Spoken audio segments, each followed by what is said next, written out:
Chapter 17. I smell a rat. I smell a rat, wheezed Burt. Except it wasn't Burt. Well, it was Burt, but he had drawn a moustache on his face, very poorly, with a marker pen.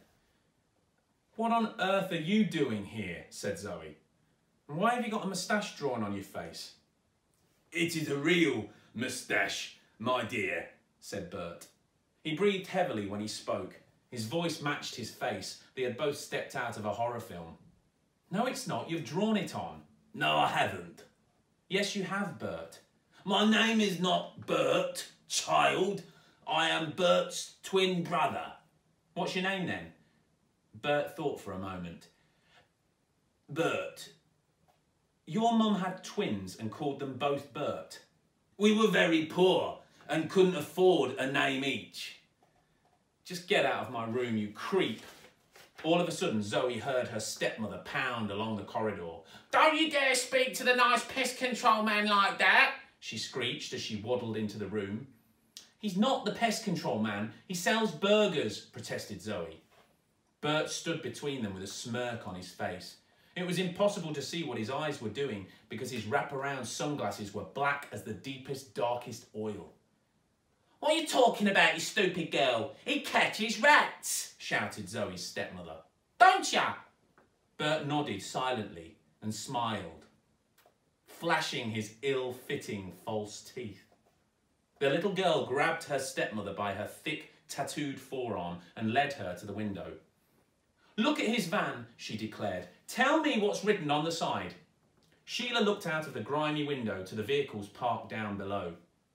Bert's Pest Control, she read. What? Said Zoe.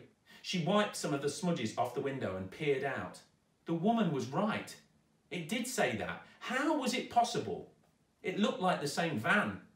Zoe looked over at Burt. His smirk had widened. As she watched, he took a dirty little brown paper bag out of his pocket and picked something out of it. Zoe could have sworn whatever he put in his mouth was moving. Could it have been a cockroach? Was that this depraved man's idea of a snack? See, said Burt, I'm a rat catcher. Whatever, said Zoe. She turned to her stepmother. Even if he is, which he isn't, because he's a burger van man, why is he in my bedroom? She demanded. He's here because he heard at school that you brought a rat into your lessons, replied her stepmother. It's a lie, said Zoe, lying. Then why did I get a call from your headmaster today, eh? Eh? Answer me. He told me everything. You disgusting little girl. I don't want any trouble, my dear, said Burt. Just hand the little creature over. He held out his grubby and gnarled hand. Burt had a dirty old cage on the floor by his feet that looked like it was made from a metal basket from a deep fat fryer. Only instead of using it to fry chips, he had squashed hundreds and hundreds of rats into it.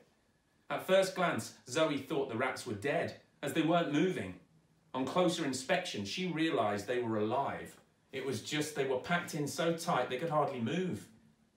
Many looked like they could hardly breathe either. They were all so squashed in together. It was a sickening sight, and Zoe wanted to cry at the shocking cruelty of it. Just then, Zoe felt Armitage wriggling in her breast pocket. Perhaps he could smell fear. The little girl discreetly brought her hand up to her breast to hide the wriggles.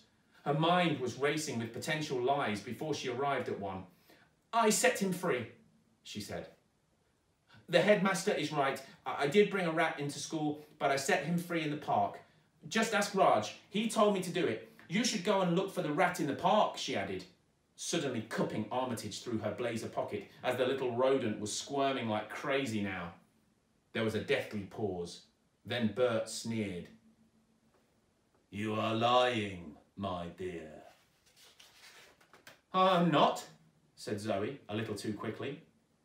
Don't lie to the nice man, bellowed Sheila. We can't have another filthy, disease-ridden creature running around the flat. I'm not lying, protested Zoe. I can smell it, said the vile man, his vile nose twitching. I can smell a rat from miles away. Burt sniffed the air, then wheezed. "Baby ones smell especially sweet."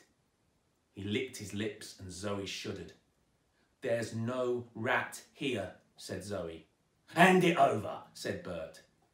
"Then I'll give it a quick whack with this special high-tech rodent stunner." He produced a bloody mallet from his back pocket.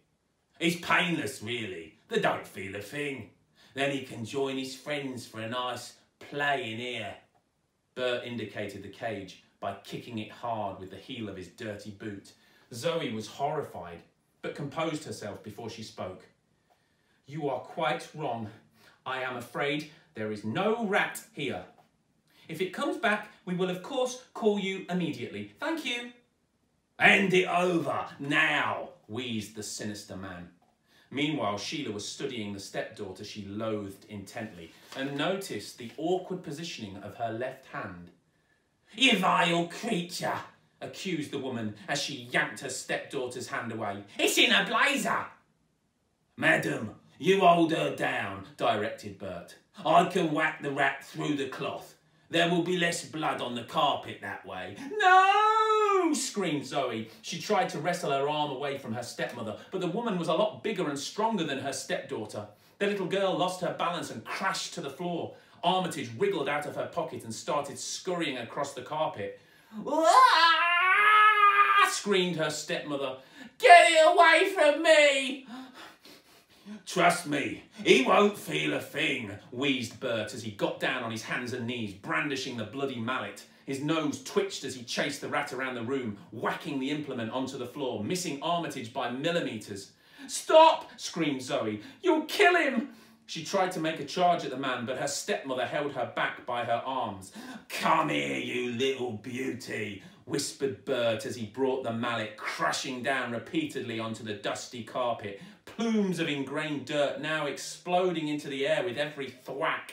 Armitage scurried this way and that, trying desperately to avoid being whacked. The mallet walloped down, just catching his tail. "Eek!" squealed the rat in pain, and he dashed off to hide under Zoe's bed. That did not deter Burt, who, without taking off his dark glasses, got down onto his belly and slithered under the bed like a snake, flailing his mallet wildly from side to side. Zoe writhed out of her stepmother's grasp and launched herself onto the man's back as soon as he appeared from under the bed.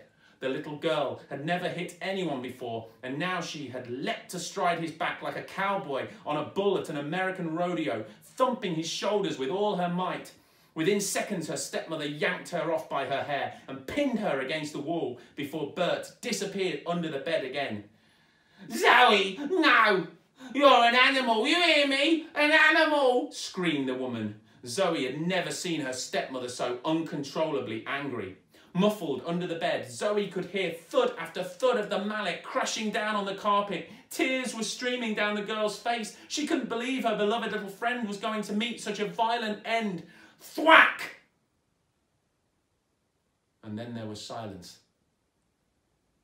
Burt wriggled out from under the bed. Exhausted, he sat on the floor. In one hand he held the bloody mallet. Between the fingers of his other hand, he held a lifeless Armitage, dangling by his tail, before announcing triumphantly, "Gotcha!"